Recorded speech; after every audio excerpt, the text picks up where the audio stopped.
That's weird. That's weird. Kind of weirding me out. You are a sad, strange little man. Crazy. This is crazy. This is crazy. Isn't that weird? That's weird, man. It's strange. What's up, campers? Welcome back to episode 130 of Cam Strange. I'm your Cam counselor, Alex Tobin. And I'm Stokes David. And we're back to bring the spooky, wacky, weird, strange, and clone.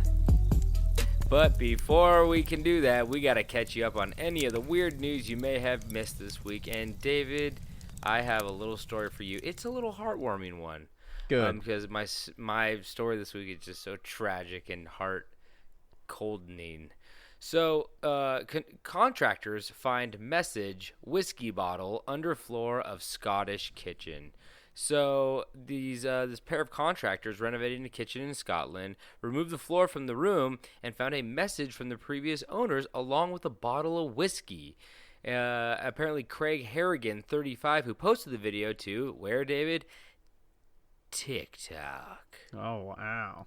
TikTok. David loves all the TikTok. He does all the dances. I do the dances. No one ever sees them, but I do them. He makes all the gross recipes and all the horrible iced coffees those girls make. Half a thing of creamer. So much caramel syrup. So much. They take like 3 different kinds of creamer and then froth it together, and you're like, this is just candy. Anyway, but he posted it on there, and I guess the message read, Jack and May lived here. 3 kids and a dog. Kitchen done up during April and May 2001. All the best. Have a drink on us. And the note came accompanied with a bottle of Glenkinchie whiskey. I probably said that wrong, but okay. I assume this was like a Lost at Sea situation where the note was rolled up as a scroll placed inside of a bottle. I was thinking that too, but this is a much better deal because you just got free. Okay, I don't know what the conditions of whiskey. I mean, it had a lot of worms in it, but whiskey's whiskey, and most of my whiskey that I buy new has worms in it. So I mean, does it matter? And you said this was Irish, right? Scottish. Wait, well, it's Scotland. Yeah. I like how it's just like a full bottle. It's like, yeah, have a drink. Well, here's the best part. So, like I said, the contractors are the ones that dug it up, but when they called the customer in to show her, she said that it was her mom and dad's old house that she recently bought, and the note was written by her dad, and she was one of the 3 kids. So they said they cut the section of floor out and gave it to her to keep along with the bottle. So it's really actually a very sweet story. That's fun. Of a father leaving a bottle of whiskey for his daughter that would eventually buy the house. That's fun. He knew. I kind of want to do that in my house, but I don't know where to leave it, and I don't know what to leave. I did something like that similar in college, but we left we wrote a note that had like a bunch of like demonic like weird symbols on it, and like it said like we're coming. I'm not even kidding. We did this, and we like shoved it up in the closet. So if anybody like found it. It was like this demonic, like 666, draw pentagrams and just like. Yeah, our dorm hall, the hallway had those panels in the ceiling that you could like lift up. Oh, there's always like raccoons up in there, right? Yeah, we used to cut our hair and then throw the hair up in there. You did not. Did you seriously? Are you serious? Yeah. Why? I don't know. Drunk. Okay, you're cutting your hair drunk in the first place. Yeah, I cut my own hair until I was like 30 years old. You did. That's not even a joke. No. Oh my god. I cut my hair once, but it was with like construction scissors when I was in college because I didn't have any money to get a haircut and I refused to ask my parents. Yeah. And what they don't tell you is you need shears because you get a lot of like frayed ends if you use those like regular like paper scissors. Yeah.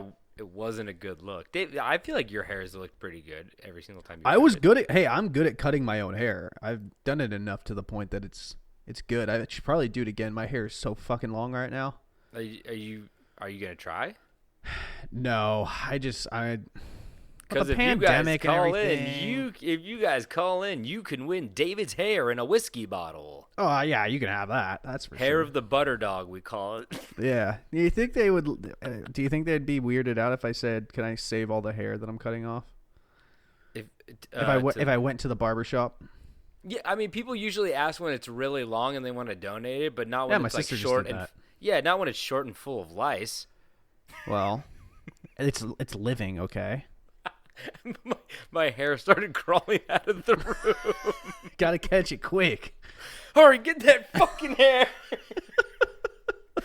It knows my social. It needs to die. It knows all of my passwords. But I don't know what I would leave. I don't know. I feel like I would leave something that was very like indicative of the time. Like whiskey bottle is nice and everything. And like, I mean, alcohol is timeless too because it's not going to go bad for the most part. I mean, beer, yeah, but like hard alcohol, wine, and stuff like that, you're pretty fine, I think, for the most part. But yeah, you couldn't leave something down there that's just gonna like fall apart. It couldn't be like a hat or like moths are gonna eat that shit. Oh yeah, gobble it up. Yeah, I don't know. I guess hair is pretty timeless, David. You're onto something. Yeah.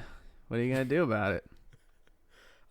Call your landlord and tell him to check the ceilings immediately because there's a fire hazard. This whole place is a fire hazard. In this article, they also said that they usually find old things like cigarette packets, sweets wrappers, and the thing I like finding the most are the newspapers. Old Jimmy hats. A lot of them we can still read. No, not condoms, David. Why? Only you have used condoms underneath the floorboards of your house. What are you doing down there underneath that crawl space? I'm trying to prevent forest fires. They call it a crawl space for a reason. David loves to crawl. You ever seen that boy oiled up and crawling underneath your house? You better run. I didn't walk until I was 14 because I just loved crawling so much. No one's ever moved up a staircase faster than me on all fours. David was quite the sight to see at school while he crawled to class with a rolling backpack. You would think he would go with the one on his back, but he preferred the rolling one and he tugged it along with his back foot like a spider. My other 3 limbs are real strong though. Oh wow. Anyway, yeah, newspaper is a great one because then you could like probably frame it, put it in a bag, put it on a shirt. And there we go. Yeah. Unless it's like a bad day. Just a bad day. This was 2001. Did anything happen bad then? Let's move on. It was Scotland, though. They didn't know anything about that. They're like, no, it's not our news. Yeah, they'd never heard about it. It just wasn't their news, man. Okay. So, Alabama woman face felony charge after stealing neighbor's goat and painting it. Oh, okay. That's a new one. I feel like she should get. They should cut her some slack because if you steal a goat and then you paint it, you're obviously kind of trying to draw attention to that goat, right? Because if you just wanted to steal the goat, you wouldn't have painted it in the first place. So I think it was like a fun practical joke. But how old is this woman and what did she paint the goat? She is 34. Looks like she is. It's a little old to be painting goats. You can't be painting goats at that age. That's the age. That's the age you start investing in a Roth IRA. You don't steal goats. Yeah, it says that she removed the goat from her neighbor's property and brought it to her house to show her child. They say at some point she decided to paint the animal and post the photos on social media. Obviously not trying to hide this, but do we get a more accurate description of the painting? We got a little starry night. We got a little painted extra nipples on the goat. That's what's making me upset is this article does not provide images, which I guess, it's animal abuse, and so maybe that's why they didn't provide it, but I Googled it and I found it. Dude, okay, wait. I've seen dogs, like, in L.A. that are, like, dyed hair with, like, shitty-ass haircuts, and it's always, like, a 50-year-old, like, woman who's, like, her looks are fading, and she's, like, projecting on the dog, and, like, that should be animal abuse as well, because I see that dog, and I'm like, that's a fucking, like, it's purple. It's a purple, like, purple and pink dyed dog. That's fucked up, right? Well, they make paints specifically for painting animals, which are safe for the animals. I'm gonna assume that this was just a couple cans of spray paint.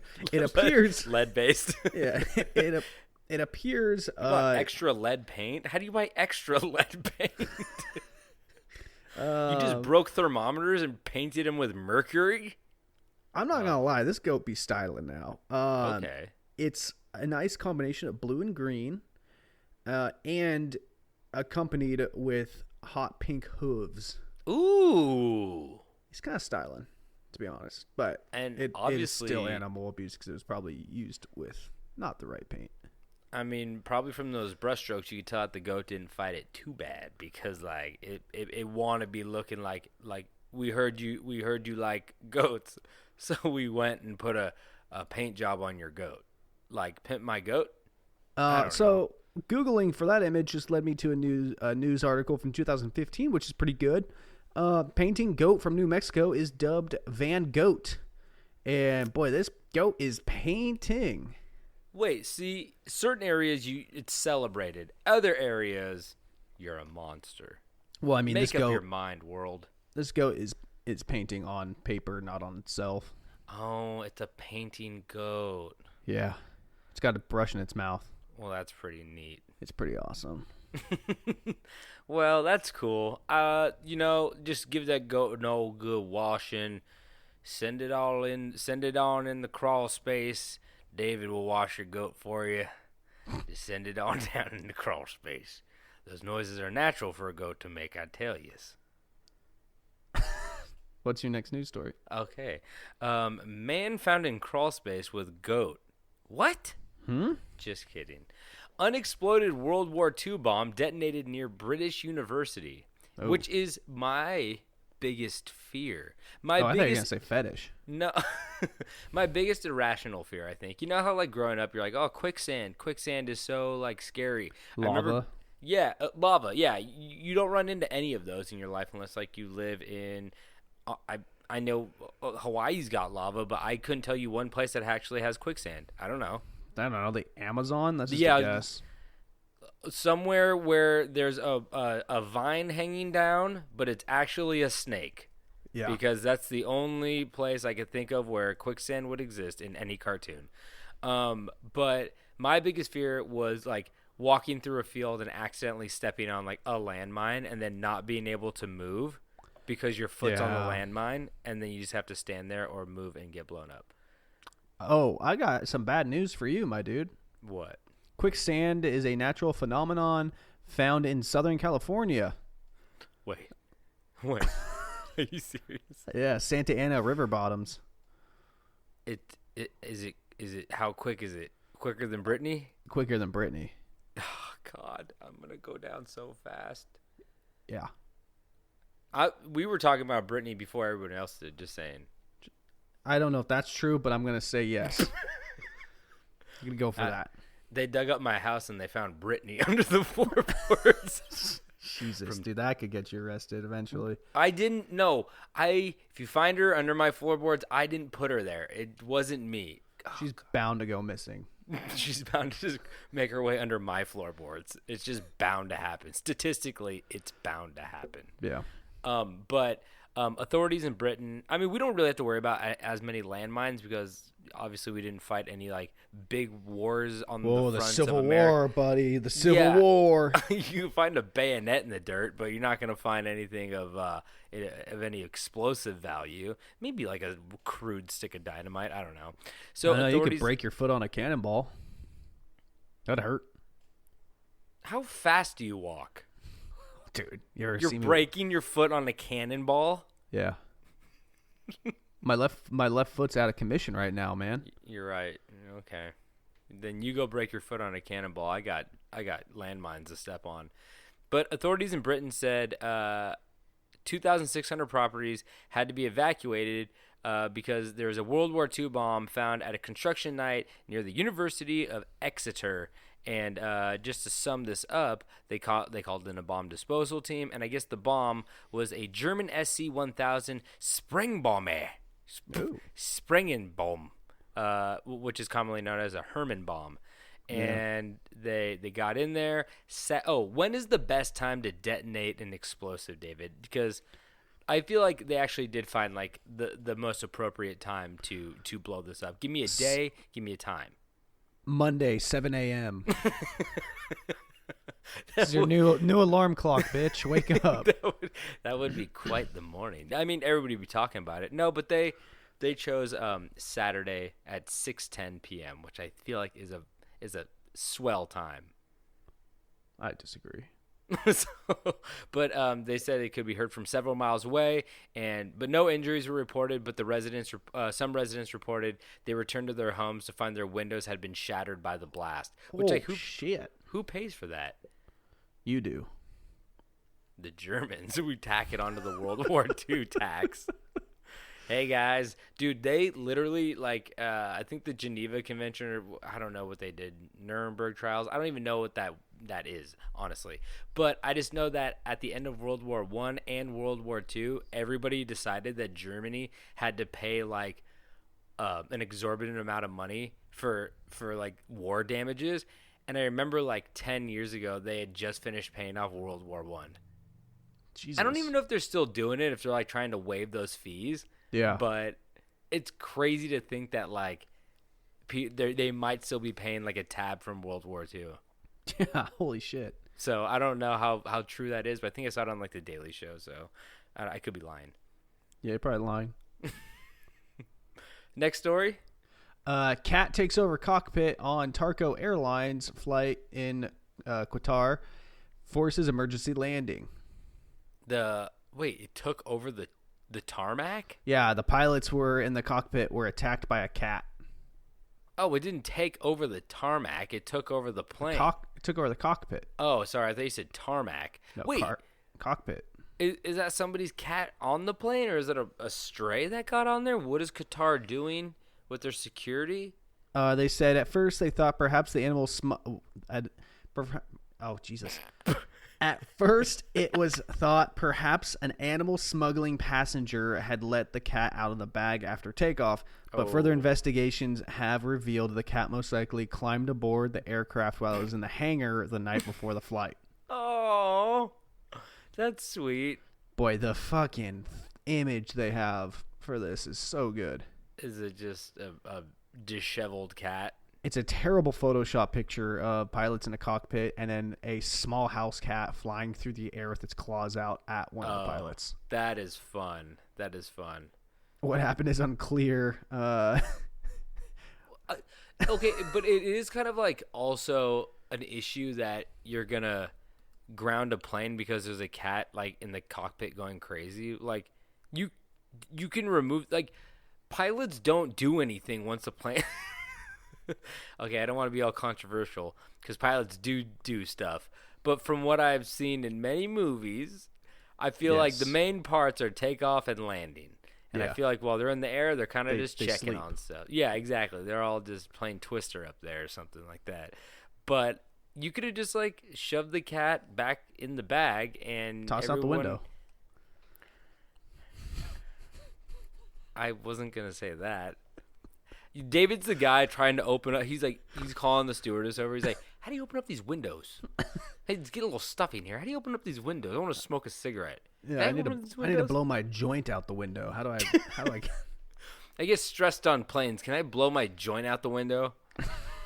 If not, I'm going to blow it into the toilet and then flush it 20 times. You better let me do it. Anyway, is that all the news stories you have? I got one more. Okay. And this is just a quick update for a previous story. Monkeys still forced to pick coconuts in Thailand despite controversy.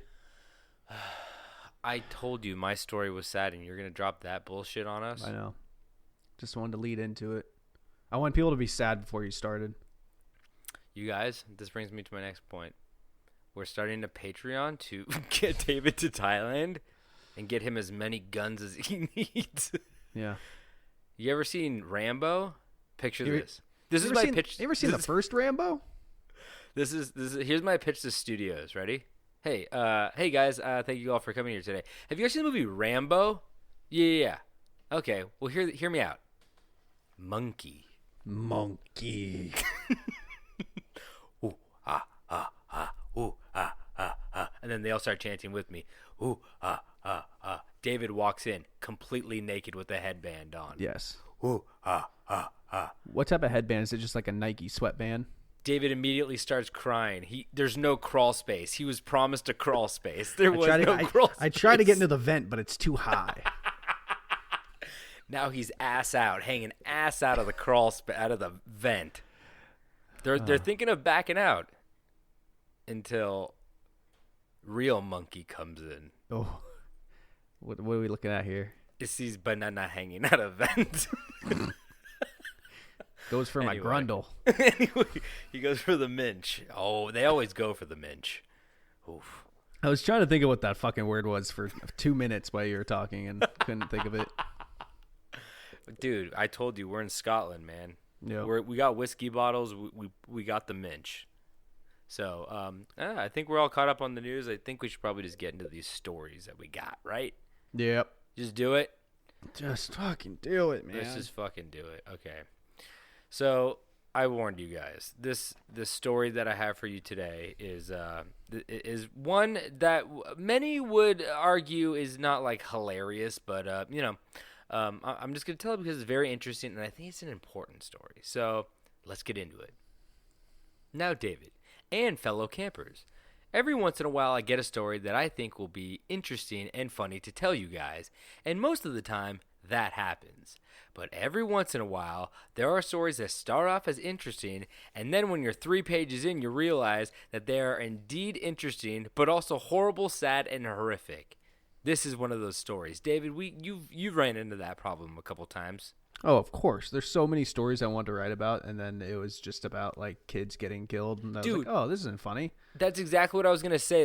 I'm like, oh, this murder is really interesting, and then they're like, he raped and murdered 23 children, and I'm like, yeah, but like pass. he did it while he was called the kazoo killer. Like I thought it was funny. Like I don't. he had a kazoo. I don't know. So yeah. I know that's not a good preface to a funny podcast, but I assure you that if you can fight through some of the darker moments of the story, you will come out all the brighter on the other side. As we dive into the story of Cannibal Island. See, you would think that it would sounds be fun. You think it would be a really funny story, right? Yeah. Just by the title. Okay, let's be honest. Everyone goes, where are you guys going on vacation? Island. Of course. Everyone loves an island. Island. I go to island. And then people I always want go, to be monkey. What's your second favorite carnivore? I always go carnivore, herbivore. What's another one of your favorite? And people will go cannibal, and I go exactly. Everyone loves a nice cannibal, and you would think putting those two together would create a good story. And I'm afraid, David, it does, but you're gonna be sad a little bit. So let's get into it. I usually am sad all the time. Amen, brother. So in the cold tundra of the Russian wilderness, northwest from the Siberian city of Tomsk, lies a spot of land in the middle of the Ob River, known as Nazino Island. But in the summer of 1933, the island took on a very different and shocking name. The name given to the island represented the horrific and unbelievable events that took place over a couple-month period of absolute desperation and chaos. Today, many people recognize the horrible events as the Nazino tragedy.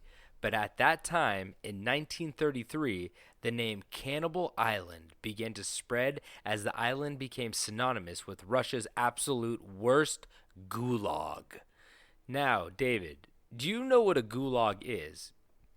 We talked about it a little bit before. I feel like a lot of people... So, okay. Obviously, in modern day, the majority of people that hear the word gulag either think that it's goulash, the food, or they think of the very wildly popular video game Call of Duty. Yeah. Which in one of their modes, when you die, you go to the gulag where you can fight for your life to get put back in the game. Yeah, exactly. And I feel like a lot of people go like, oh, the gulag. The gulag's fun. but I'm afraid to tell you guys, the Gulag is not fun. The Gulag is not a Pokemon that all of a sudden you could go catch at your local library, okay? That does sound like a Pokemon. I got me a Gulag. No. The Gulag got you. So, is that too dark? So, what, David? Do you have something to say? And it ain't letting go. so it's like that fucking vent. So, before we get into Cannibal Island, we first need to know what a gulag is. See, a gulag was the government agency in charge of the Soviet network of forced labor camps set up by order of Vladimir Lenin, reaching its peak during Joseph Stalin's rule from the 1930s to the early 1950s. See, gulag is a government agency. The word gulag is actually an acronym for Glavno Upravlenie Lageria, meaning main directorate of camps, which is so interesting. Like, I never knew it was and even on the Wikipedia for gulags, they're like, English speakers refer to gulags as the actual camps, when it was like actually the government agency that was doing this. You know what I mean? Yeah. Which is crazy. So, from 1920 to 1953, the hundreds of gulags across Russia imprisoned around 18 million people. Ooh. I know. So, the gulags housed a number of prisoners from petty criminals to political prisoners and focused on one thing: labor. And to be fair, gulags housed much more than prisoners. They actually would walk up to I read many stories about them walking up to people on the streets, like college kids, and being like, where are your papers? Show me your citizenship. Show me your ID. And they're like, I don't have them on me. And they're like, you're coming with us. And they would just take random people off the streets and put them in these gulags. And it was the reason they did that was because they believed something that's very controversial in America now, which is imprisoned labor, which is people who are already in prisons using them as free or cheap labor to build infrastructure for your country. I mean, that's just like all that's going on in China right now. Exactly. So there's still places that do it, but basically what Russia wanted to do was they wanted to use all their prisoners and go, like, you're going to build dams and highways and stuff like that. But the issue was also that they didn't have enough people to span across Russia to build all the things they wanted. So they started yanking innocent people off the street, putting them in a gulag, and getting free or cheap labor to build certain parts of Russia out without having to pay them, which is like so scary and horrible. It's kind of funny to me that funny. I meant funny. Well, no, it's I guess funny's not the right word, but it's kind of like ironic that this is like I was saying earlier about the whole Call of Duty thing. It's like it's almost a meme now. The gulag is like a meme, but then there's just like probably so many people who legitimately like their lives and their ancestors were like so heavily negatively affected by it. Well, and now it's like these 12-year-old kids be like, oh, I got to go to the gulag. Like, I'm sending you to the gulag. I mean, like, it's not the first time I'm not even trying to cancel anybody because I, like, to each their own. But, like, remember, no Russians. This is not the first time that Call of Duty got in some hot water as they have terrorists walk through an airport shooting a ton of innocent civilians. And then they were like, they had to basically put an update in the game that was like, do you want to play this scene in the game? Yeah. And you had the choice to say yes or no. Yeah. So that's pretty crazy. So who knows what's going to happen in the future once people go like, oh, that's what a gulag is. So, like I was saying, prisoners could be required to work up to 14 hours a day, often in extreme weather, resulting in many dying of starvation, disease, or exhaustion, while others were simply just executed. Oh, so it's like a film set.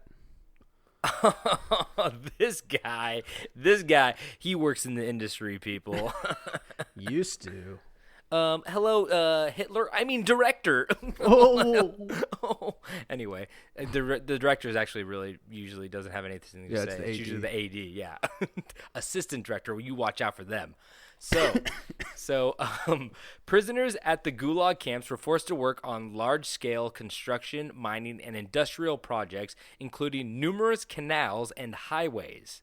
So they were just actually building like you know how like America was like, the New Deal here, let's go build Hoover Dam, and like like all these projects to try to create jobs. They're just like, let's go build a canal and a highway and a dam, and they're like, oh cool, we're gonna get jobs, and they're like, no, you get fed nothing, and you die afterward. You're You like, might get blown up with dynamite. We'll see. it's the New Deal, more like the poo deal.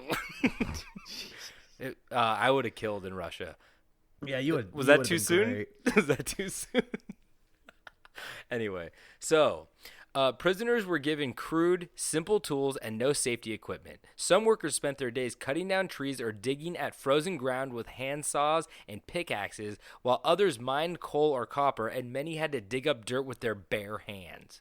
So, like, we'll also get into when we get to Cannibal Island, like, how ill-prepared not, like, only the prisoners, but, like, the guards were. It was, like, I can't even imagine. You know, people always go like communism. They're like, oh, communism's so bad. And like the idea of communism was like, oh, everybody shares everything and we all like work together. But like, I think everybody sees what Russia did with communism and they're like, holy shit, this was so bad and unorganized that like, there's no way this could even happen again. So, I mean, but China's doing it. So who am I to say? Oh, should I? Oh, there's a guy with a gun at my door, and he says he's from China. So I'm going to stop right there. So the work was often so grueling that prisoners would cut their hands with axes or place their arms on a wood stove to avoid any kind of work. Jesus. Yes. So another key issue with the gulags were the rations fed to the prisoners. A hardworking prisoner would already receive a bare minimum amount of rations for a day's work, but a prisoner who did not meet a day's quota received even less food, causing a circling spiral of exhaustion. Like You mean rations? Yeah, dude, I think that if they got like a nice juicy rat, oh my god, I feel like Like in heavyweights? if a rat walked into a gulag, you'd be the prettiest girl at the ball. Everybody would be like, remember that kid ate the rat in heavyweights? Was that? He didn't really eat the rat, did he? I think so. It was for the camera. That's right. They sent it to the parents to try to like they spliced it in there, and it was the fat kid who got sent away, and then he came back all brainwashed, but he was just joking around. Yeah. Oh my god. That guy had like a horrible mugshot recently. Did you see his mugshot? I didn't. Dude, this story just keeps getting sadder. Even the side stories get sad, man. What's that guy's name? I think he was on some like hardcore stuff, but he was like heavyweight mugshots. Heavyweights. I'm gonna put an S. I'm gonna say mugshots because there's more than one. Heavyweights. I think was written Goldberg? Are you talking about Goldberg? Yeah, Goldberg from Mighty Ducks. Yeah, no, he was on some heavy shit for sure, but he's actually doing better now. Oh, good. You know, Heavyweights was written by Judd Apatow. That's pretty interesting. Ben Stiller's great in it.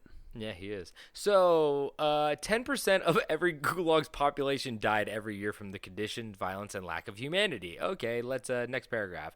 That's horrible, and let's try to, like I said, all this stuff is bad. We make a little bit of light of it just because we gotta survive out here. You know, we're not making fun of the people. We're making fun of how horrible the world is. So let's continue.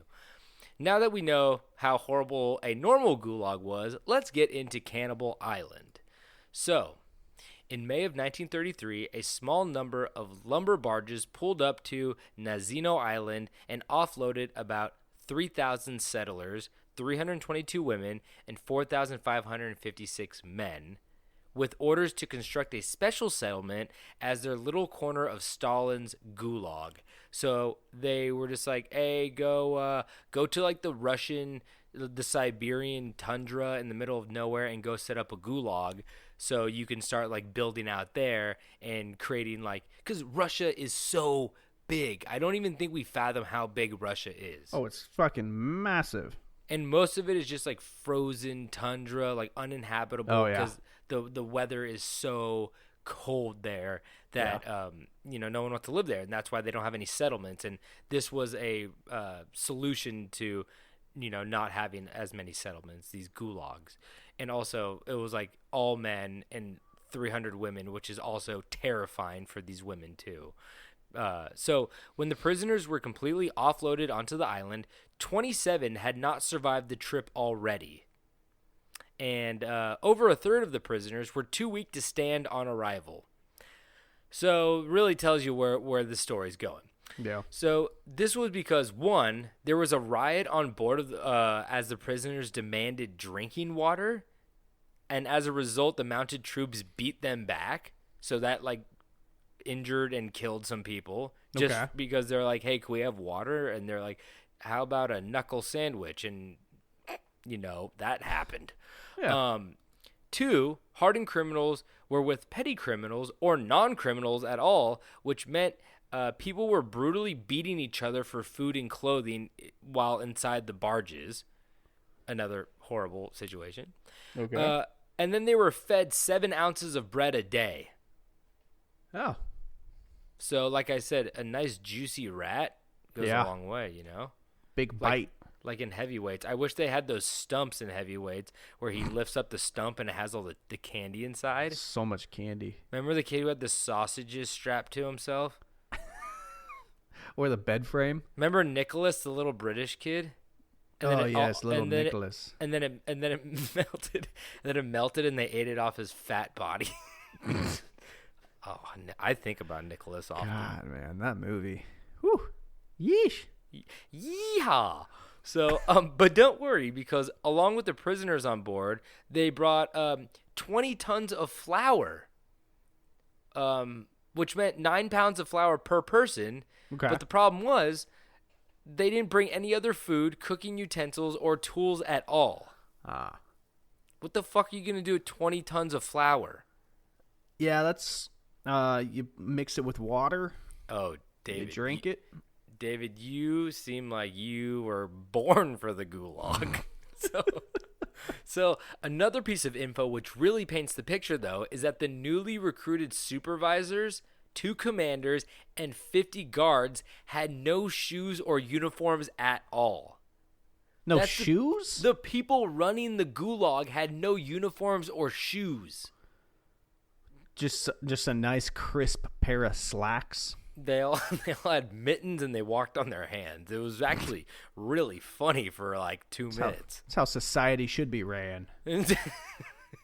Dick first. You guys are conformists. You guys are afraid to think outside the box. I'm walking through the streets of New York, grabbing rats while I walk on my hands. Big juicy motherfuckers too. Yeah, just snatch them up. Everyone's. You ever get a Rat King before? Oh yeah, Rat Kings. That's like all the feeding with none of the work. It's delicious. Deep fry Rat King, baby. Put some powdered sugar on it. Ooh, sprinkle. We don't got powdered sugar, but we got flour. Yeah, that's close enough. Looks the same. Sprinkle your some mind. flour on that. So it's like a funnel cake. It's a funnel rat. Yeah. So a king cake. King cake, a cake fit for kings. So, even with these horrid conditions, more barges showed up, dropping off another 1,200 prisoners just a month later. And on the same day of the new arrivals, a fight broke out, and guards fired on the deportees as the remaining 20 tons of flour were deposited on the island and distribution began. The flour was moved to the shore opposite the island, and distribution was tried again the next morning with another fight and more firing resulting. Afterward, all flour was distributed via brigadiers who collected flour for their brigade of about 150 people, which was even worse because the brigadiers were often criminals who abused their position of power. So, inadvertently, these gulag guards created a black market of flour. Hell yeah. Like, I don't. They're so fucking dumb. They're so bad. Like, I don't know. I mean, these prisons were already bad, but like, Jesus Christ, this was like next level, man. It's not good. So, there were also no ovens to bake bread. So the deportees, here we go, David, ate the flour mixed with river water inside their hats. Okay. So they would take their Oh, hats. so they had hats. Well, They didn't some have shirts or shoes, but they had hats. Okay. No, I was talking about the guards anyway. The guards didn't have shoes. So I'm guessing that the prisoners also probably didn't have shoes. Yeah, but it they had snaps that hats. up. They had What size is them? What size is them hats? Nah, them shoes. Oh, them shoes. They're Crocs. One size fits all. You just gotta your foot just looks like Play-Doh going through like that guy's head to make the hair. Yeah. You smush your big foot in there and it's coming out the holes. Just Like mashing LeBron- it. Like LeBron's toes. They just come out the God, holes. no, please, no. So- don't get me going now. But the problem with this mixing Awaken river a demon. so Demon mix- inside me. So mixing river water with the flour in their hats, they would eat it, and then that led to dysentery. I love that. Oregon Trail, baby. Yeah, exactly. Catch me on the side of the road on a tombstone. So some were so hungry. I was researching the story, and this is when I took like a turning point where I was like, okay, you know what? Like I got so bummed out when I read this. Yeah. Some were so hungry that they didn't even try to waste the time of mixing it with water, instead eating the powdered flour straight, causing many of them to suffocate from breathing it in. Oh. That's the only response you could have. Whew. Like it's so bad. It's Anyway. not good. It's not good. So the weather was also so brutal and cold that the people tried desperately to get closer to the fire at night, also causing many prisoners to get too close to the fire, resulting in being burned alive as they slept. Oh, yeah. Again, That's another fun way, especially when you're full of flour. oh my, I guess that's Tasty. how you make bread. All that You sh- yeast. He should have ate the hat first. That's Yeah, bake okay. the hat. Don't Just bake the hat. Don't bake the hat. you can't bake the hat. Not my new era. Anything but my new era, please. But it's camo. It's a camo version of the Tampa Bay Devil Rays hat. That's my camo Bulls hat. Don't bake it. So, as many The Bulls logo's upside down. What are you doing in special edition? What the fuck? It said they won the World Series on the side of the hat. Why are you doing this? Oh, I loved it when the Chicago Bulls won the World Series. I wasn't talking about them. They won the Stanley Cup. Yeah. So Old Stanley. the old Stanley Old Steamer. Stanley himself. So, as many could tell, there was a higher chance of survival if you were to try to escape. Some deportees made primitive rafts to try to escape, but most of the rafts collapsed and hundreds of corpses washed up on the shore below the island. Whew. Guards hunted and killed other escapees as if they were hunting animals for sport. Ugh. Because of the lack of any transportation to the rest of the country except upstream to Tomsk, the harshness of life in the Taiga, I guess that's what they call like the tundra, any other escapees who made it across the river and evaded the guards were ultimately presumed dead. So not all of them probably died, but they're just basically saying if you were able to make it across this river and you were able to not get shot by the guards, chances are that you're nowhere near civilization and you're probably not going to make it to civilization, which is absolutely horrible. So as barges kept arriving to the island, a grand total of 6,700 prisoners were unloaded onto the uninhabitable piece of land. But the numbers began to dwindle as quickly as they arrived. By August, at least 4,000 people were dead or missing, and the rumors began to spread about the cannibalism that plagued the island. Doctors that were sent to the island for health inspections of the prisoners began to notice signs of cannibalism on the newly dead bodies, and within one day, 50 arrests were made under the crime of murder and cannibalism. I mean, another thing that I think I hope most people don't know this, but for some sick reason I know this, is that when you eat human flesh, apparently like your body rejects it so bad that you start like smelling really bad. Yeah, you talked about that once before. That's wild. Yeah, like you start It's secreting like the meat sweats. Yeah, exactly. You know what's weird? I get that same stank when I go to Arby's, and they got the meats. Ooh, they got all the meats. Have you ever seen them? Okay, let me just ask you. Have you ever seen any old employees of Arby's? Yeah, why? No, you don't. I mean, they're missing a few fingers and an arm. No, I'm just saying they go back there, and chances are, they are the meats. They are the meats. Is Arby's gonna sue us for slander? Because with all the slander they get, we would know if they started suing people. Yeah. We are at the bottom of that barrel. Needle in a haystack, right? Yeah. They And got honestly, it would be awesome. We'd make CNN probably. Yeah, they got the Big and Hardy, right? They got you know it used to be called the Big and Harvey, right? Did they? And they Did they slipped call it up. that? They put on the menu. They're like, "Oh, we just hired Harvey." And I walked in, I'm like, "Where's Harvey?" And they're like, "Would you like our Big and Harvey?" And then and they went, "Oh fuck!" They Yeah. screamed, "Oh fuck!" at the cash register. On the little speaker thing. They went, "Oh fuck!" Yeah, it always gives me a good chuckle when I think about the name Arby's. Because it's RB for roast beef. no, It's fun. Yeah. it's actually Richard Branson, the known cannibal billionaire.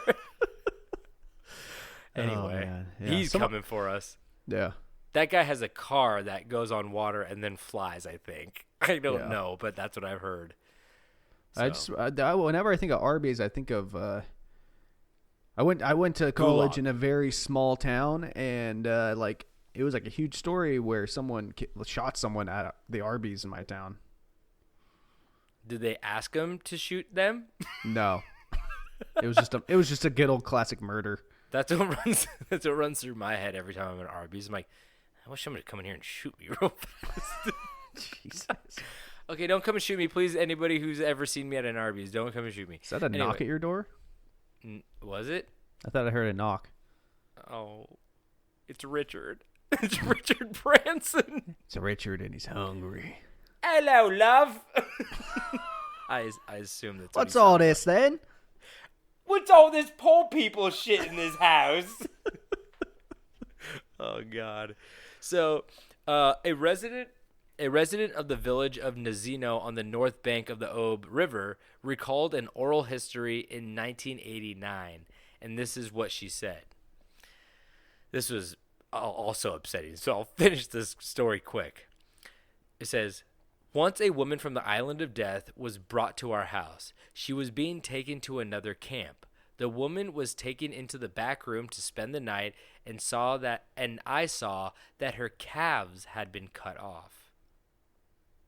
David's face says it all. "I asked and she said, 'They did that to me on the island of death, cut them off and cooked them. All the meat on her calves was cut away. Her legs were freezing because of this, and she wrapped them up with rags. But she was able to move on her own. She looked like an old woman, but really she was just a little over 40. I don't know how you can have calves and do anything. How do you have them? How people? What's do you this have word 'em? calves? I only know the word cankle, and they're swollen. But Just meat ankle. but yeah, I just don't get like how somebody's like, oh, they did that, and she like had them wrapped up, and it's like, Oh, you mean how she didn't have calves? yes. Oh, you said how does she have calves? Oh, Richard's fucking getting to me. He's like, anybody with calves, question them. Don't. How did they get those juicy little things? Little balloons of muscle. You gotta get, if you want a good calf, get yourself a fat dad. Fat dads have the best calves in the game. Say I'm wrong. Calves. Go find yourself a fat dad and look at his calf. He could be so out of shape and fat, and his calf is immaculate. Yeah, you could It's bounce so a good. quarter off of that thing. Yeah, you could bounce a nickel off that thing. Whoa, Yeah. mine was 5 times more than yours. You could bounce your teeth off that thing. so, so yours was 5 times better. So, Soviet documents preserved in the Gulag Museum of Tomsk record the interrogations of some of these criminals who were at Nazino Island as well. One was asked if he ate human meat, and he said, "No, that's not true. I only ate livers and hearts." Asked for details, he said, "It was very simple, just like shashlik." I don't know who that is or what that is. Yeah. Just like shashlik, we made skewers from willow branches, cut it into pieces, stuck it on the skewers, and roasted it over a campfire. I picked those who were not quite living, but not quite dead yet, he added. It was obvious that they were about to go, but in a day or two, they'd give up. So it was easier for them that way. Now, quickly, without suffering for another 2 or 3 days. Oh, Horrible, again. yeah, that's fun. Nazino Island was finally dissolved and evacuated in July of 1933. Thank God. Presumed a failure by the Soviet government. That's probably how long it took just to like get word to like the capital. Like, yeah, yo, shit's bad over here. Yeah. Stop. Like, why you keep sending us fat dads? The fat dads. We have no more fat dads anymore, guys. All the fat dads are missing. Or the fat dads. David, I want you to say something about the fat dads. I love fat dads. Fat dads are the best dads. So, the remaining prisoners were transported to smaller settlements, and the rest were not able to leave the island due to health reasons. Another nightmare. So they shut down the camp, moved the remaining prisoners who were able to walk to a new camp, and the other ones were just like kept on the island because they were too sick. I don't even want to know what maybe happened to them. But Yeah. but after the island was cleared, it was written by journalists that the grass on the islands was head high after they moved out. But locals who went there to gather berries returned after discovering corpses in the grass and stick shelters full of skeletons. Good old bone hut. Oh, good dry bones. Was that the dry bones level in Mario? Oh man, Dry Bones is my boy. He Find me on Mario Party. You best not try to take Dry Bones first, or we gonna tussle. I'm a boo guy. Yeah, you're a boo guy. I'm a boo guy. Dry Bones boy. We're both spooky Mario characters go. for sure, though. That's what. Or Bullet Bill. He's great. Can you be Bullet Bill? I don't know, I don't think you can. but if I could, I would. Okay. And then I go to the nearest Arby's. so the Nazino tragedy and death tolls were virtually unknown until 1988. Ooh. When an investigation by Memorial, which was an international historical and civil rights society in Russia, in Moscow, began during the glasnost reforms in the Soviet Union. So when the reforms in the Soviet Union began, that's when like these civil rights societies begin to dig up all this like horrible stuff and try to like get the news out there, like what actually happened in their country. And documents began to release after this, and what was found was shocking. So according to a Soviet document dated August 20th, 1933, there were only 2,200 survivors out of the 6,700 prisoners who had been sent to Nazino. Meaning That's not good. That's not good stat. Not horrible stats. You're not going to the World Series or the championship game with those stats. I'll tell you that much right now. No hats will be made in your honor with those stats, Michael Jordan. Meaning that in a period of 13 weeks of the roughly 6,000 deportee settlers intended for Nazino Island, between 1,500 to 2,000 had died due to starvation, exposure, disease, murder, or accidental death, and another 2,000 settlers had disappeared and their whereabouts were untraceable, so they were presumed dead. So that basically meant 4,000 people just completely wiped out in 13 weeks. Yeah. And only a couple thousand made it off the island, which is Yeesh. insane. And just to wrap this up, I know this wasn't okay. I was about to preface this last paragraph with the first sentence of this paragraph. I said, I know that this isn't a very funny story, but I do think it is important to tell and remember these events and the people who fell victim to them. Sometimes horrible events like this tend to get overlooked or covered up in this case, and I think sometimes, even though it's hard, we need to reflect on these moments and learn from these atrocities and mistakes. And I don't mean mistakes in the general term as if these were events events were an accident, but mistakes in the sense that innocent people were brutally tortured, tormented, and killed by others who thought that they were on the right side of history.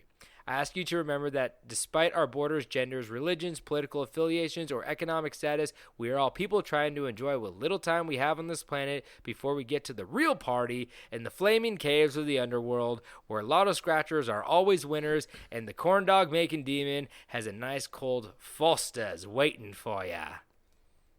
So... You know, like corn dogs and Fosters? You remember corn dog making demon on the six best demons you meet in hell? No. You don't. You're such a fat dad right now. Remember anything? Remember my graduation, Papa? Grandpapa, remember my graduation? No, I remember corn dog though.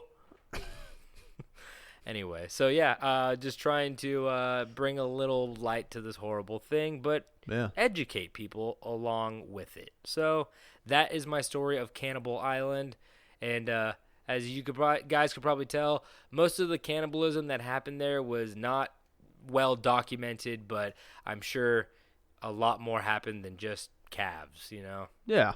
So, sorry if I didn't hit your cannibal quota for the day. Ugh.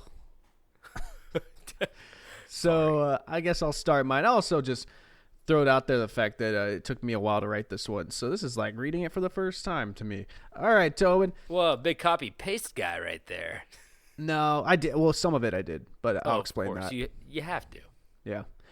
It's only been like a week or two since my last conspiracy theory story, so I feel like I'm overdue. Now, some conspiracy theories are better just to be ignorant about. Because, as we all say, ignorance is bliss. Mm-hmm. But what is the actual definition of a conspiracy theory? I'm glad you asked. Because I Googled it, and the definition is a belief that some covert but influential organization is responsible for a circumstance or event. Oh, thank God. I thought you were going to say circumcision. That too. Hey, that could be one of them. It is? That's actually what I'm talking about today. The FBI cut my penis. Sir, catch me on the corner of 4th and Bradshaw. Yeah. Yelling. They shave a little off the top. The FBI cut my penis! Katie is so confused in the other room right now. Are you okay, honey? So, do I look okay? So for there to be a conspiracy theory, we must have a belief. What are they trying to make us think? Which has been made and distributed by a secret organization, people who are trying to deceive us. And an event. How are they convincing us? So it's a simple breakdown, a real good X plus Y equals, you know what I mean? And so let's look at my topic today and fill in the blanks. So what is my topic, you ask? Well, I think I could guess. Is it how NBC is trying to brainwash us into thinking Young Sheldon is a good show? It's close. Oh, is it? I don't even know if they're on NBC. I feel like they're everywhere. Yeah, they ABC, are. NBC, QVC. Yeah. Z. No matter what, you change your channels enough, you will find Young Sheldon. Close your eyes too much. Close. You know, like when some people close their eyes too hard and they go, oh, it gets all black and like sparkly and like it's weird and everything kind of fades. Yeah. I see fucking Young Sheldon. And what's he doing? Like middle school science fair project? No, he's doing that like fucking L dance from Fortnite where he got the L on his forehead. Yeah. Oh God, he's so fucking good at it too. I can't get it out of my head. Does he do that in the show? I hope not. It takes place in like the 70s. If he did, I'd watch every episode until he did it. I'm not even gonna lie. What a Get build. to the L dance. 7 seasons in. Honey, I think it's time to go to bed. I don't need some FBI agent who cut my penis telling me what the fuck to do with my free time. All right, so what is my topic, you ask? Well, the fact that Avril Lavigne was in fact killed and replaced with a clone, possibly named Melissa. Oh, wow. This is like Paul McCartney territory. Yeah. So let's start with the X. What is the belief? Well, the belief is that the woman we see right in front of our eyes is not actually the skater girl we all fell in love with in 2002, but a possible clone or a look-alike that was used to replace Avril in 2003, only a year after Skater Boy fame. I was gonna say, I think you need to first describe who Avril Lavigne is. Everybody knows. She's the punk mistress of the punk queen of such great songs as "Complicated," "Skater Boy." Do you know any other ones? Keep it going. There's a lot of good ones out there.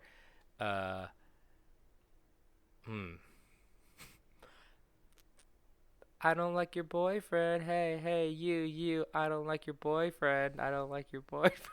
That's a long song title. It's a long one. Hey, David, it's longer. Yeah. The song's 14 minutes long. Oh no. Longer than Bohemian Rhapsody. So this is only one piece of the formula, but to get a better understanding of where this all started, we have to look at the past. So where did all this start? Who was the first person to notice this? Well, luckily, this whole story has been brought to the light by an extremely long post from a Brazilian Avril Lavigne fan page. And sweet mother of God, this is a lot of information, like Bush did 9/11 long. It's insane how much information is on this fucking blog post. And now you have to learn to read Portuguese, too. Well, dude, that's half the fucking battle. I think I figured it out. You cross the I's. Carry the one. I would be so scared if I was Avril Lavigne to tour in Brazil now. Like, she was huge in Brazil. Well, no, that's what I'm saying is that, like, but now, like, I've seen what sometimes goes down in Brazil, and let's just say sometimes people get away with murder more easily than other countries. I'm not saying that it always happens there, but, you know, it's easier to commit a murder and get away with it than it is to order a Domino's pizza. Yeah, let's just say somebody could at my concert, if I was Avril Lavigne, I think I would probably catch somebody playing Orchid in the crowd quicker than I could fucking finish my first song, which was also hey you I don't like your boyfriend. So that's a 14-minute murder right there. Well, wow. You're welcome. Done? I'm done. So this Brazilian fan starts their blog post by what the fuck? You just start reading Portuguese? Yeah. So it just says, Avril Lavigne came into fame at a young age and took the world by storm, saying that she was discovered by Antonio L.A. Reid in 2001, who I'm assuming is like a big musician, like musical executive or some shit. His middle name is L.A.? His like nickname is L.A. Dude, that's the guy who stands up at the Griffith Observatory, takes a picture looking out over the L.A. and goes, I'm gonna run this city one day. This is mine. Yeah, this is.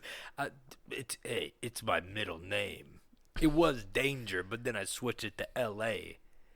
So so then signing a contract worth more than $1 million,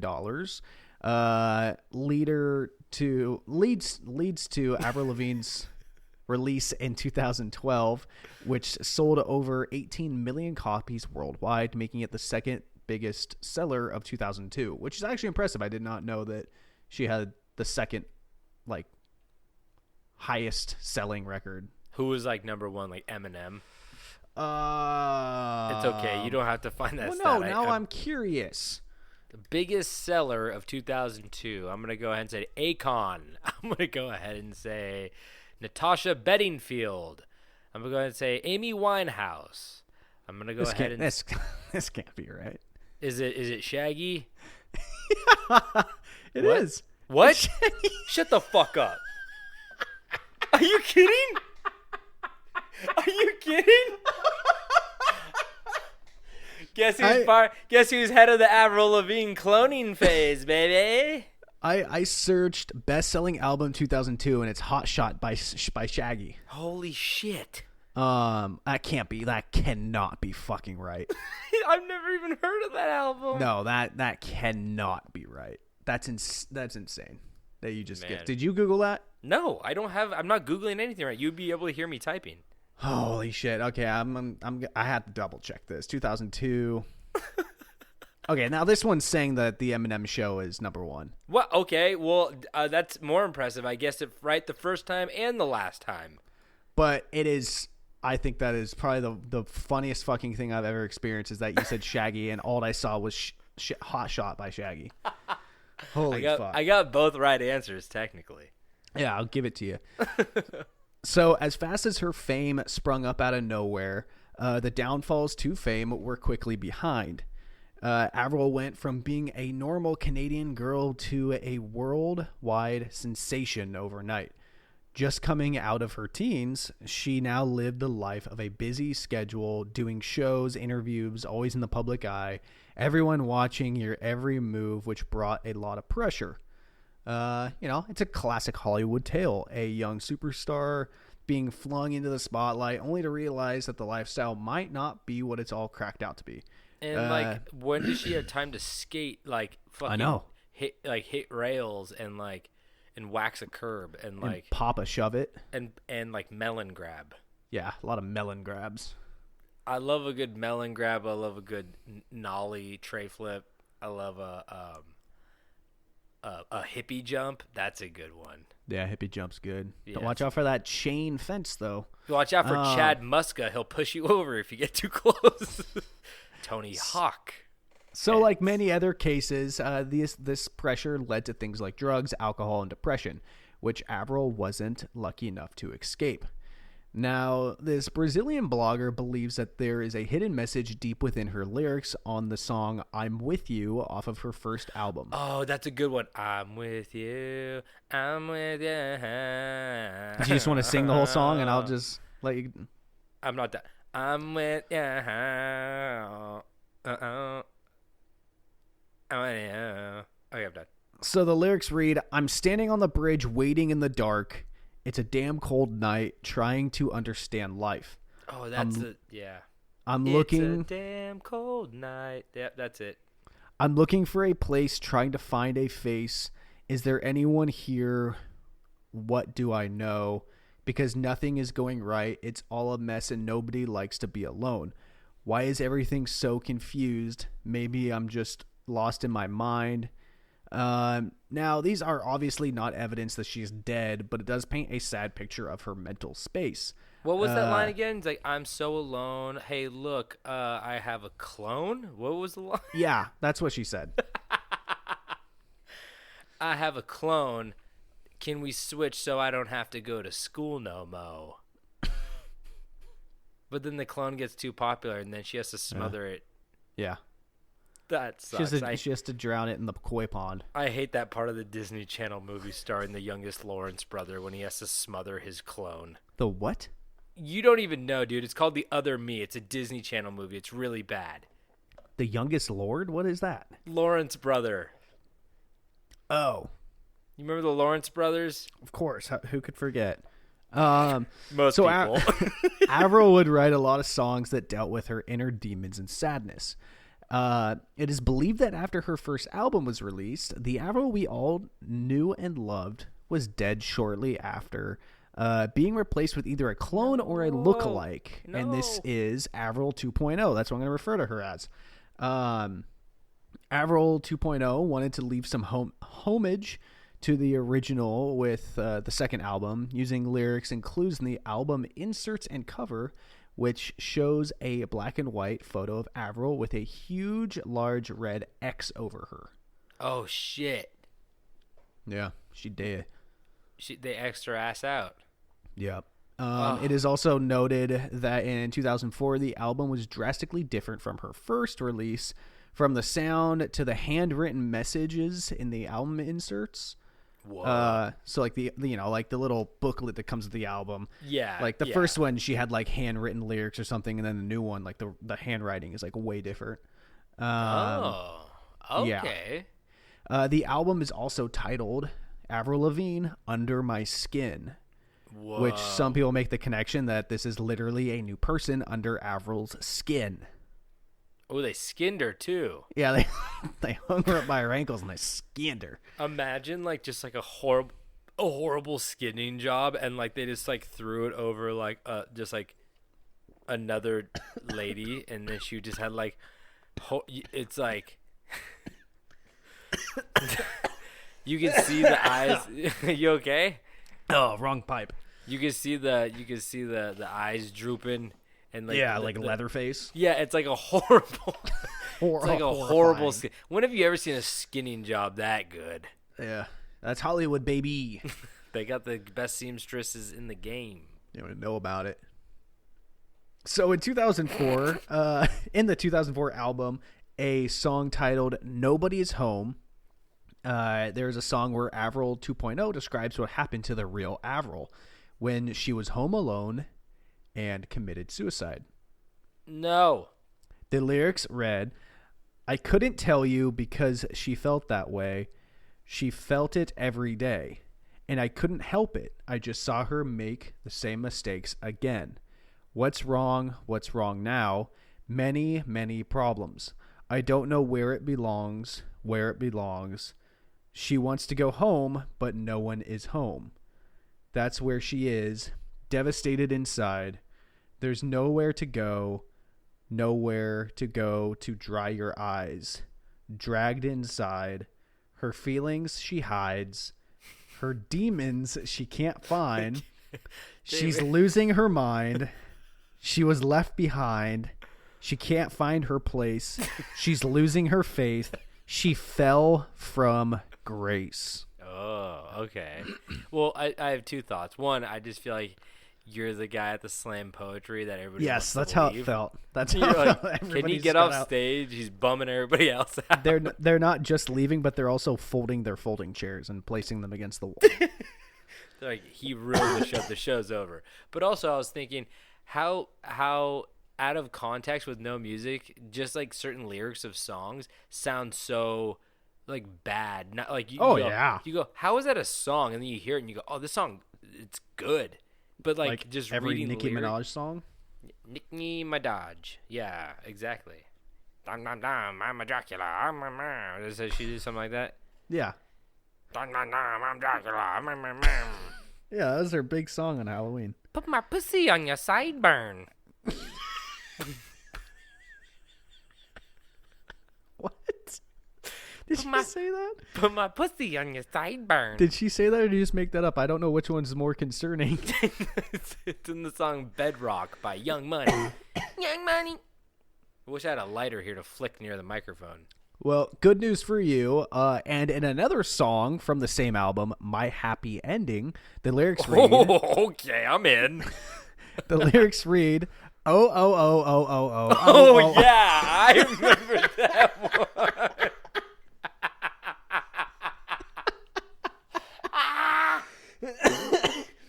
Was it? Oh, don't stop right there. Don't stop. So it was too much. It was too much for my happy ending. Let's talk about it. It's not like we're dead. Was it something I did? Was it something you said? Do not leave me hanging in a city so dead, hanging so high. Oh, shit. So this is the common belief that these songs are talking about Avril, who had hanged herself. Ooh, you used the right word. Yeah, I'm getting better. That's the common belief, is that's how she committed suicide, was by hanging. Oh, man. So now we get to look at the fun stuff. Subliminal messages from music videos. I like how you can't also use any metaphors in songs anymore. Someone's like, No. I'm like a bird, and someone's like, oh my god, they're a fucking bird person. They said it. They admitted it in their song. She must eat seeds all day. Her Seeds and pussy's worms. on his fucking sideburn. I'm painting a picture and I don't get it. It's literal, right? You say there's eating worms? She's a bird. Birds Bird eat person. worms. Yeah. So, Thank you, David. yeah, Thank you. Birds eat worms. they do, don't they? Yeah, early birds. Yeah. Mm-hmm. Yeah. Dead. Yeah. Really? Get worms. We done? I have worms. So I thought you just had a thin tail.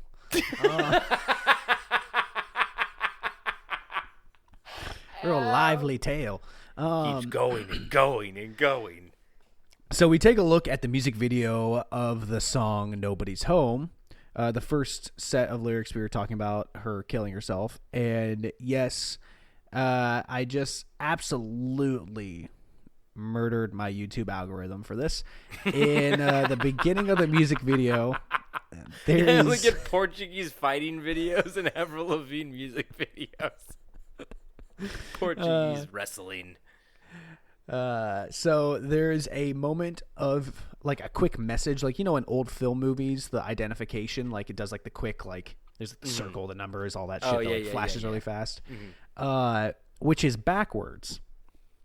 The lettering and numbers are backwards, leading this Brazilian detective to pull a connection that it is as if we were in a mirror looking out, saying that Avril 2.0 is a reflection of the original Avril Lavigne. Whoa. And the letters A plus D pop up, meaning A for Avril, D meaning dead. Avril plus dead. Avril is dead. Yeah. Mm-hmm. It's right there in front of you. I would have went with an equal sign, but sure, listen to a plus sign. Well, she's not equal to death. She's plus it. No one's equal with death. This mathematician's like, no. We need to get Einstein on this. Avril is not equal to death. She is plus death minus life. Oh, man. So they continue to bring up the fact that Avril 2.0 is not only playing herself in the music video, but a character in a wig, meaning that they are blatantly saying she's an imposter, opposed to hiring an actor for those scenes. Two different characters with the same face. Mm-hmm. You know, that whole thing. Okay, so there's a lot of shit about this music video, and it's confusing because of the Portuguese translation, Google Translation. I gave up on the subliminal messages because it was just giving me a fucking headache, and I don't want to keep watching the fucking music video, so I'm moving on. I'm just throwing in the towel. I'm being honest. Fuck this. So another fact that supports the idea of a fake Avril is the real Avril had a dear friend in the band named Evan Taubenfield. Weird name to name Taubenfield. Taubenfield. Who had been with her since day one, but Evan abandoned the band in 2004 shortly after her second album was released, and the Avril 2.0 took over. After leaving the original Avril band, Evan Taubenfield continued to make music, making a song titled "The Best Years of Our Lives," and the lyrics are, "We had the best years of our lives. September took me by surprise." Evan left the band in September, and I was left to watch the change from the seasons. It's been so quiet since you left. Sometimes I wish I could move on. The memories will all fade away. So many things I should have said when I had the chance. I never thought this could end. I never thought I would lose my best friend. Everything is different now. I never thought I would have to let you go. Gone away every day when we swore it would never break. And now I was left here alone. So I feel like if there's anything supporting the idea that Avril Lavigne hanged herself and was replaced by a clone or a lookalike, this is the most supportive evidence. I was about to say that does draw, like, I mean, but like again, like the metaphor and like in the interpretation is all part of music, I guess. But like, yeah, I mean, like if you came up with that idea of that she was a clone and she killed herself and she was dead, then like, yeah, all these fit like a perfect puzzle piece. Like you know. But I'm sure he also asked her, where my hug at, and exactly he found out that this was just a business friendship and not a romantic one. And thinking it that way, looking back at the lyrics, that could definitely be exactly what it is. That maybe he expressed his feelings for her, and And they she were was not. like, this is awkward and weird now. And she's like, I want to marry Nickelback. She's like, huh, that's funny. Where's your fucking skateboard, loser? And he's like, I'll show you. One day I'll be rocking on my guitar, and you'll be in the crowd, bitch.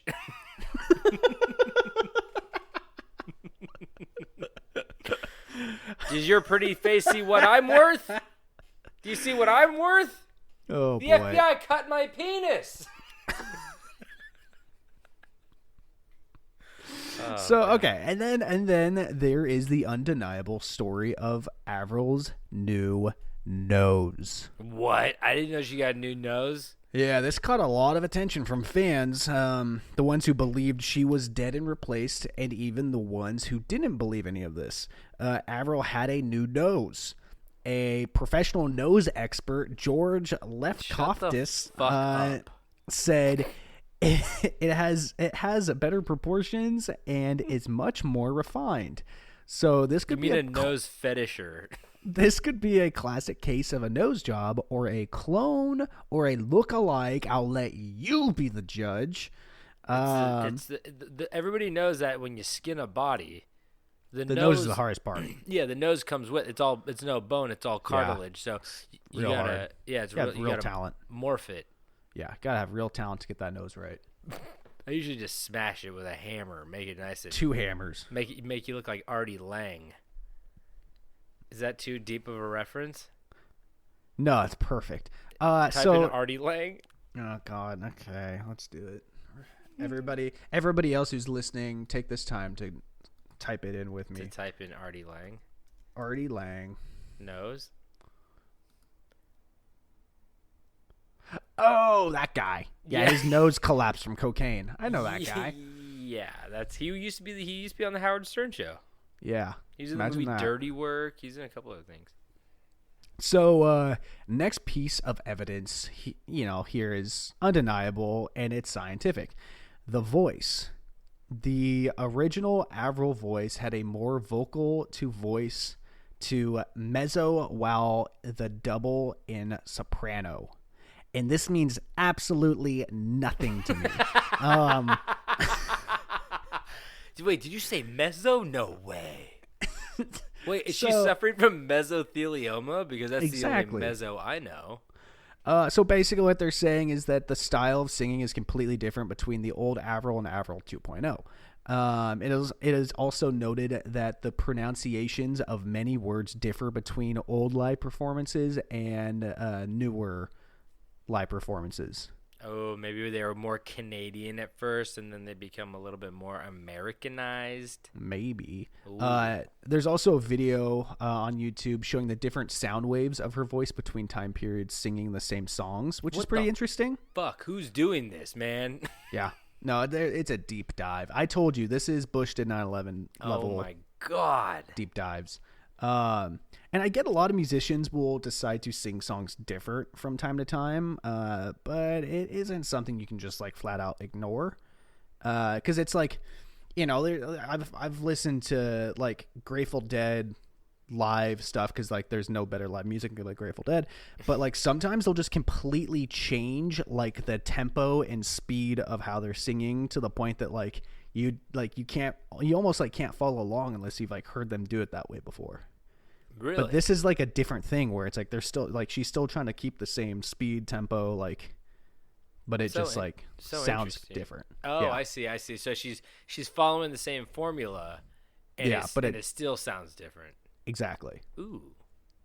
So it's not like she's slowing it down Auto-tune. for like a jazzy feel or something like that. No. Oh, but there also be differences between live. I was gonna say because it's kind of hard to compare like, a studio performance to a live performance. But you're saying that they're comparing live performances from years ago to live performances to now, or Yeah. then or whatever. You know what I yeah. mean? Okay. Exactly. Interesting.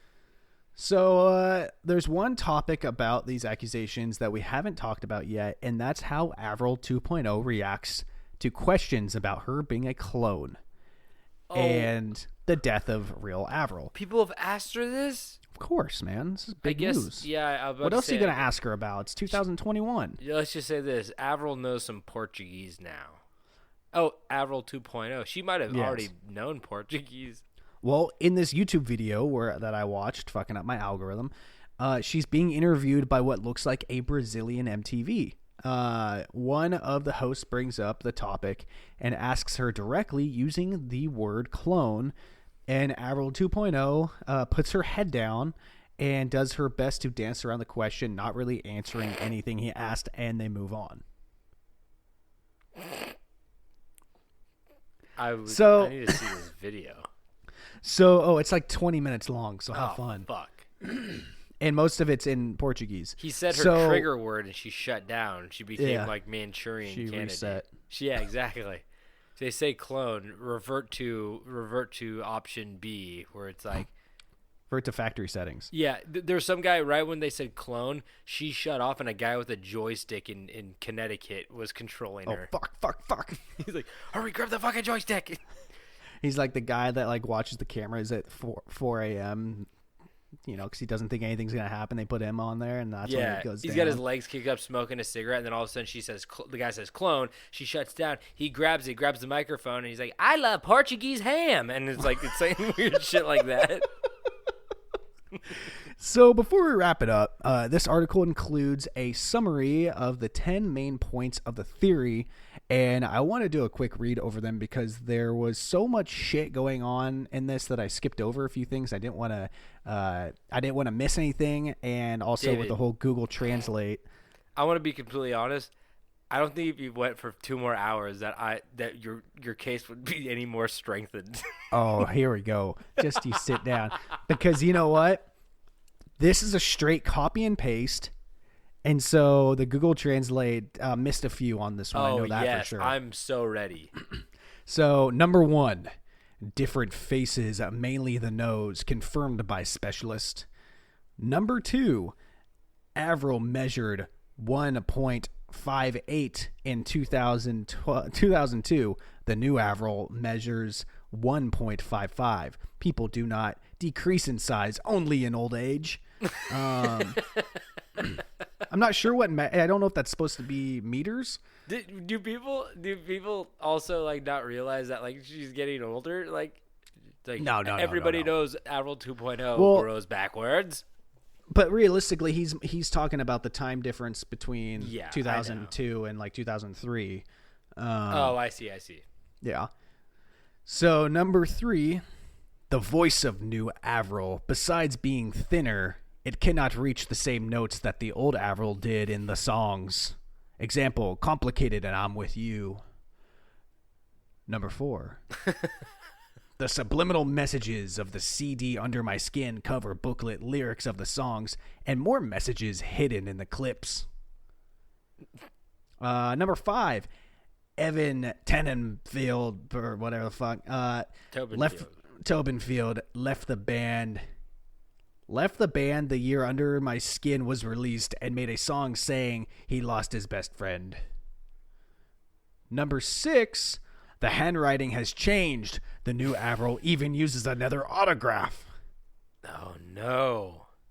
Number 7, sudden change of personality, way of being, style, etc. I'm going to read that one again. Sudden change of personality, way of being, style, etc. Okay. Number 8, the old Avril said that she would never wear cute fashion clothes in the I want to picture this as like a 45-year-old man be like, you said you would never be cute. Said she would never wear cute fashion clothes in the diva style. She hated singers who did the patriarchan style, and she reputed this term diva. The new one dresses that way and receives the title of diva and does not care. Number 9. The old Avril said it would never display the body for cameras. Are you serious? Are you serious? The old Avril said it would never display the body for cameras. The new Avril one does this in clips and photo essays. Oh my god. What the fuck? The old Avril said it would never display the body for camera. They just like don't want her dressing scandalous. Yeah. Oh my god.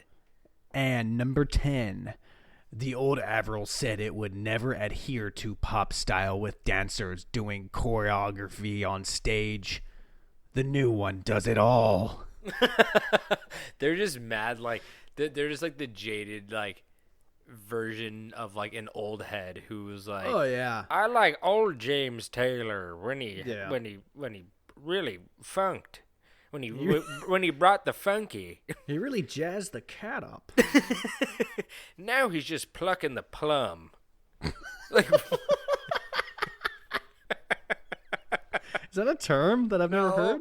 Because it really should be. That sounds very realistic. Plucking the plum? if you listen to when I say it, the word just plum just kind of fell out of my mouth as I was saying plucking. So it's You really plucked them out of your ass. That's where all my plums are. I tell you. So, what do you guys think? Is it possible that the Avril Lavigne we all fell in love with was overcome with grief and took her own life, leaving music execs with the decision to make a clone of her? Or did Avril just change her mind and style with age like most people do? Let me know in the comments. Well, David, I think I have to answer your question with another question. And this is directed at you, David. Yeah. Now, why did you have to go make things so fucking complicated? Why'd you have to go make things so complicated? Was that Avril Lavigne? Yeah. Oh, that's a good song. And I think that's a perfect ending to this episode. Hey, that's a good one. It is a good one. Isn't she married to Nickelback? No, she was married. No, come on. No, She was married she was married to the lead singer of Sum 41. No. Nickelback. Chad Kroeger. Nickelback Avril. She might That's a have cool been. name.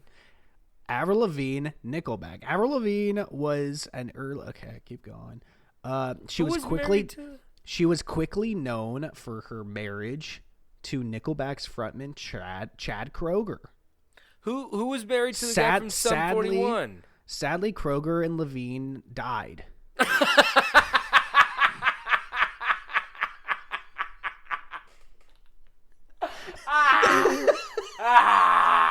No.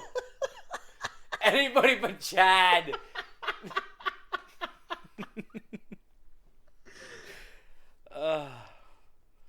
Fuck. That's good. Okay, well, let's end on a high note.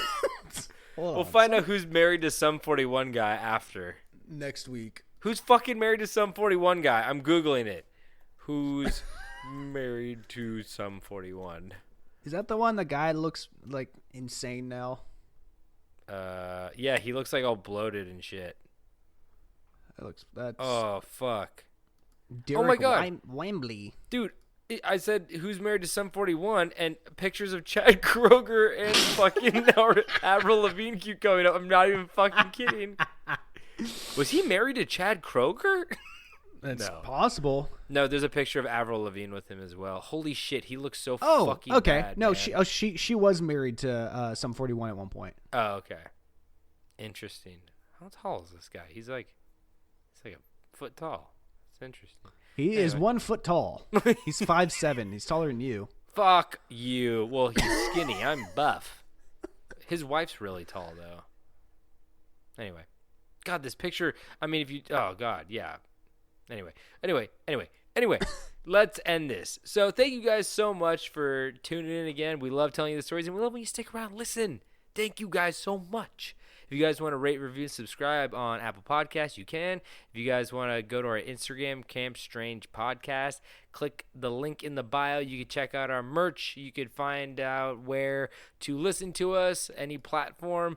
And if you want to send us something, send it to campstrangepodcast@gmail.com, and we will respond. We got nothing going on.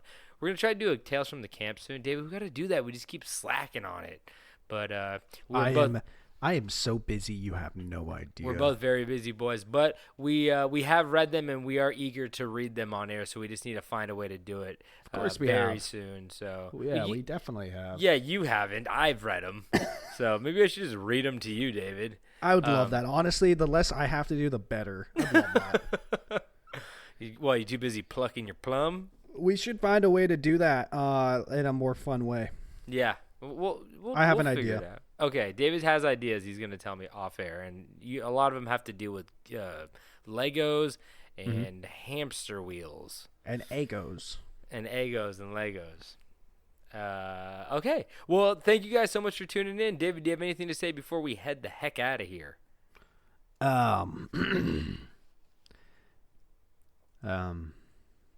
No. He has worms, guys. He has worms. I don't have worms and I don't have bed bugs. Shut your mouth. You shut your mouth. Stop telling the mayor that. Stop telling him that. He's posting it. I keep asking for favors from the mayor, and he says, "Ha, you have bed bugs and worms." And I said, "Who tells you that?" And he says, "Alex Tobin does." And I said, "Oh, I'm gonna get him." He said, "Alex Tobin, that guy's been dead for 40 years. He got shot in an Arby's." Anyway, okay, and don't forget to stay strange.